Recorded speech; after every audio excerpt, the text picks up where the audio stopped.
Sinabi na talagang kaya pala sinipa si Escudero ay para patigilin at baguhin ang direksyon ng Blue Ribbon Committee? Gago! Hindi, titignan natin. Kaya nga, alam mo, hindi ako magsasalita ng tapos. Pero, mga kababayan, bantayan natin ito. Delicate so ito. Bantayan talaga natin kasi, naku po, pambihirang buhay ere, oo. Obvious na obvious eh. Di ba? May papakita ko sa inyong video. Ha? Ito, tignan ninyo ha. Tignan ninyo ito. Paano, grabe yung ginawa nila dito. Sabi ko, ganito pala itong mga manggagamit na to. Nakakasama ng loob. Mabuti pa, tawag dito, mas mabuti pa na, pangalanan ko na lang sila. Dahil una, ginamit nila kami pero sa panahon ng kami naman ang nangailangan, talaga namang pinabayaan po talaga nila kami o hindi sila. Yan. Alam mo, ito yung sinasabi natin kasi tinatanong ng iba, bakit nagsalita na ito mga diskaya na ito? Kasi one, sabi nila na freeze na daw yung mga accounts and everything.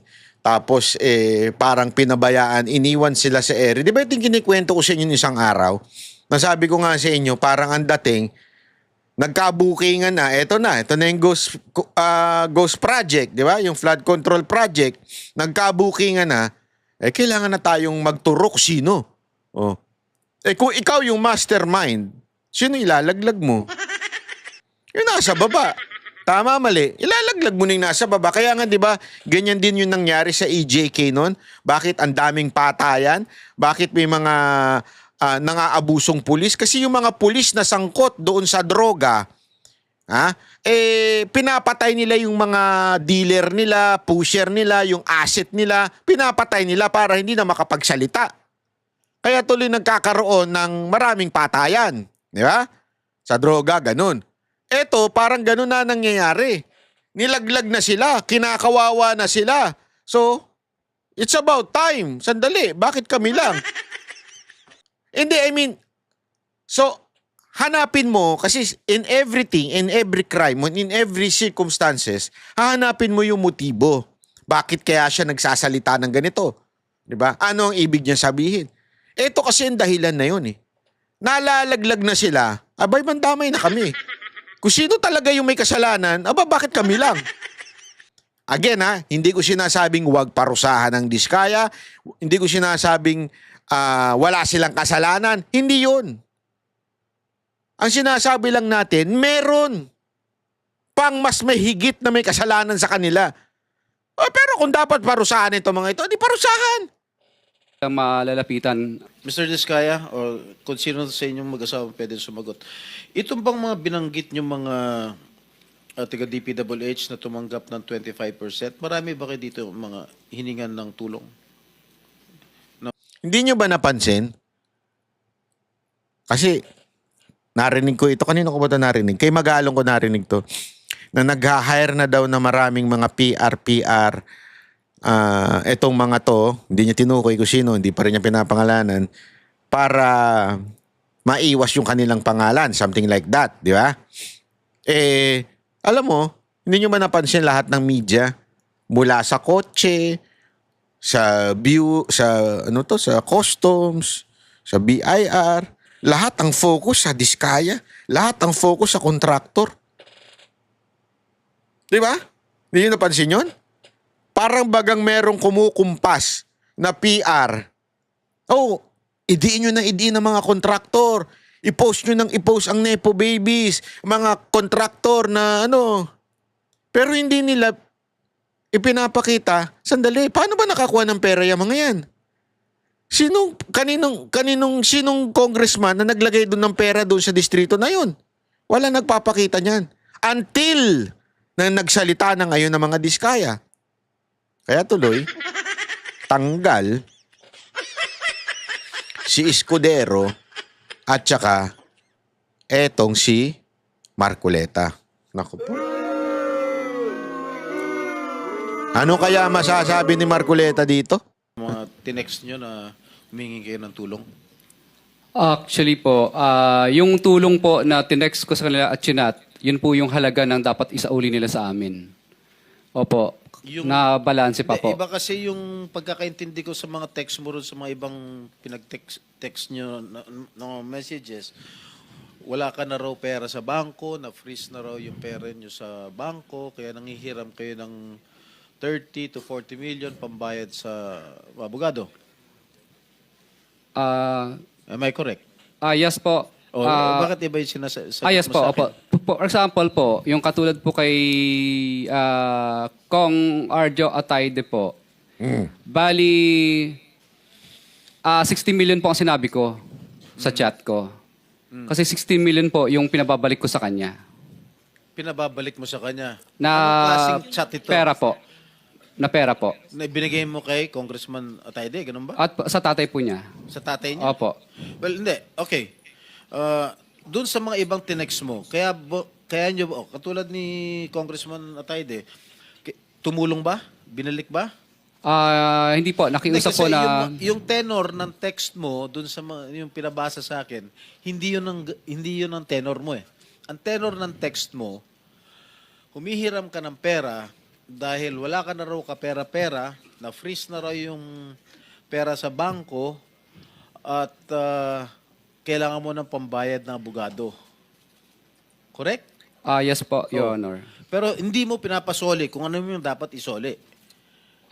Hindi po. Bali, utang po ang dating ng tema ng dating ko, pero pinasasauli ko po yung mga kinuha nila sa akin. You want me to read the text that you forwarded to one of the officials of the DPWH? Yes po, sige po. Gusto mo? Yes po, lahat po. Tinext ko sila lahat, napakarami po nila. Opo, napakarami po nila. Hindi ganun ang tenor na pinababalik mo yung pera. Ang sinabi mo dun sa text na yun, wala ka ng pera. Ibig sabihin, kung hindi ba sila tumulong sa'yo, idadawit mo sila rito. Hindi po, I'm not hindi po. defending them, ha? I'm not defending them, ha? Mr. Chair, ano po, bali, ang ginawa ko po, lahat po itong mga gumamit po sa amin, tinext ko. Tapos, gusto ko lang pong malaman sa kanila na kahit isa po sa kanila ay walang tumutulong sa amin ngayon at kami po ay kinukutya ng buong publiko. Kaya tinesting ko lang po sila kung maaasahan po ba sila. Dahil nung panahon po na ginagamit nila kami, ay patuloy po kaming bigay ng bigay po sa kanila. So, mapapasin niyo po, kahit isang reply, nagtataguan lahat, ni hindi nila kami binilikan. Hindi naman po namin talaga kailangang mangutang sa kanila. May pera pa naman po kami. Pero tinesting ko po sila, sabi ko, ganito pala itong mga manggagamit na to. Nakakasama ng loob. Mabuti pa, ano po, tawag dito, mas mabuti pa na, ano na lang po, pangalanan ko na lang sila. Dahil una, ginamit nila kami, pero sa panahon ng kami naman ang nangailangan, talaga namang pinabayaan po talaga nila kami o hindi sila malalapitan. At katunayan, iba po doon sa mga tinat ko, may mga, ano pa po, undelivered, ano pa po, obligations. So, gets nyo na. Para at least alam nyo na kung bakit sila nagsalita. Kasi tama nga naman, tangina. Kawawa na kami sa publiko. Tapos hindi namin sasabihin yung totoong mga nanghingi sa amin. Hindi. Oo, kumita sila. Kumita sila. Inamin naman nila na kumita sila. Although, sabi nga ni Vico Soto, mababa daw yung pag-amin nila. Alam mo naman si Vico Soto, mainit ang ulo dito sa mga diskaya na to. Alam nyo ako, sabi ko naman sa inyo, gusto ko yung style na pagiging honest ni Vico Soto. And I think he will do a good job in the future. Not this 2028, pambira ka. Soto, wag kang maniwala sa paligid mo na pinupus ka maging presidente. Pambira ka. Tumakbo ka muna ng mahabang panahon dyan. Hindi, ito totoo lang . Tapos, ang akin lang, hindi naman nila sinasabing wala silang kinuha. Wala silang parte. Pero ang point doon, sandali, bakit tila kami lang? Ay sama-sama na tayo lulubog. Yan ang ng diskaya. Kaya lang, good luck sa atin ngayon. Good luck sa atin ngayon kung lalabas pa yung mga dapat lumabas. Di ba? Yun ang dyan . Yun ang problema ngayon. Kung makakalabas pa ngayon yan. Kami ang boses ng masa, hindi natatakot. Katotohanan lang, di kami nalulunod. Walang bahid ng sismis,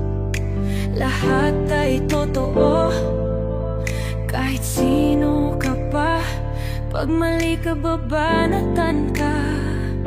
Walang pinipili kulay, wala kaming kinikilingan. Basta para sa bayan, kami lalaban.